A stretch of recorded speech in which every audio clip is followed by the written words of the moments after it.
안녕하세요. 펀드메딕입니다. 여러분 계좌에 자산 배분 상품 하나 정도쯤은 가지고 있어야 하는 이유에 대해서 오늘 말씀을 드리겠습니다. 제가 유독 자산 배분형 상품을 좀 좋아하고요. 많이 가져가지만 이제 이거에 장단이 좀 있어요. 사실 주식이 이렇게 날아갈 때는 수익이 좀 밋밋해 보이죠. 수익이 많이 안 나 보입니다만 사실 자산 배분의 강점이라면 저 보십시오. 이렇게 시장이 큰 폭으로 하락할 때입니다. 이 파란색이 S&P 500 지수인데요. 단기간에 10% 이상씩 하락하는 국면들이 나타날 때 그거의 절반 또는 그 이하 정도로 적게 하락하는 것을 볼 수 있습니다. 이렇게 말이죠. 그래서 결국은 이런 낮은 원금 손실 위험. 그러니까 오를 때 덜 먹더라도 일단 하락할 때 덜 터지면 반등해서 회복할 기회는 충분히 온다라고 생각이 되고요. 더 먹는 것보다는 큰 실패를 막는 게 중요하다라는 것은 투자를 해보신 분일수록 더 깨닫는 부분이 아닐까 생각이 들어요. 일단 반토막 나면 회복하려면 100%, 2배 수익이 나야 되는 이치와 같은 거죠. 근데 10%, 뭐 한 20% 정도의 실수라면 충분히 이제 만회할 수 있는 찬스가 온다라는 점을 주목해 볼 필요가 있고, 저는 그거 이상으로 또 이런 측면도 좋아합니다.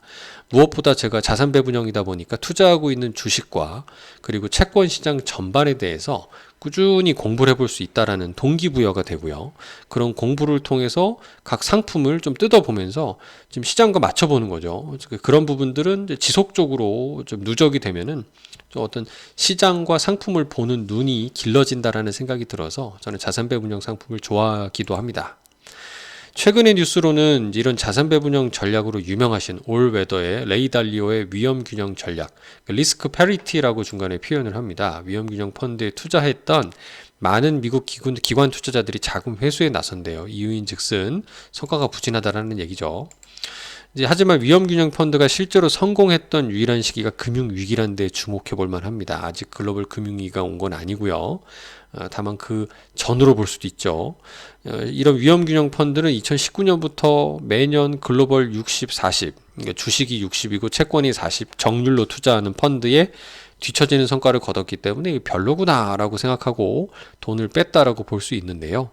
하지만 그럼에도 불구하고 저는 이제 2019년 이후의 세상을 바라보면 조금 특이한 상황이 펼쳐졌다라고 생각도 됩니다.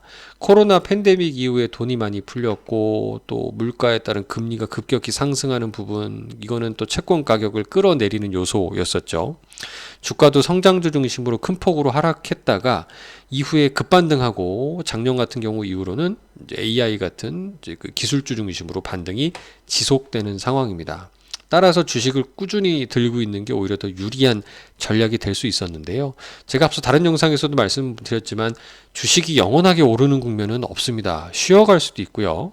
항상 이제 그 반대의 경우를 생각해 볼 수 있어야 할 것 같습니다. 어딘가에 뭐 문제가 생깁니다. 금융기관이 문제가 생기든 어떤 실물 경제가 생기든 전쟁이 나든 그러면 그때 금리는 어떻게 될까요?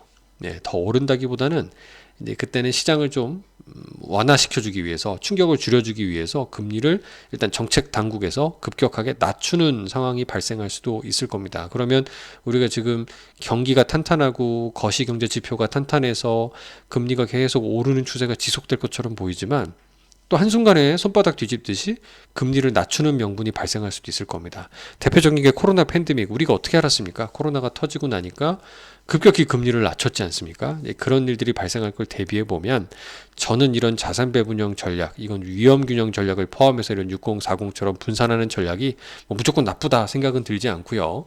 내 계좌, 이 자산 배분 상품을 일부는 좀 담아놓고 비교하면서 좀 적절히 투자를 해볼 필요가 있지 않을까. 그게 내 자산의 충격을 실제로 이런 금융위기가 발생했을 때 오롯이 맞지 않고 줄일 수 있는 합리적인 대안이 될 것으로 생각을 하고 있습니다. 감사합니다.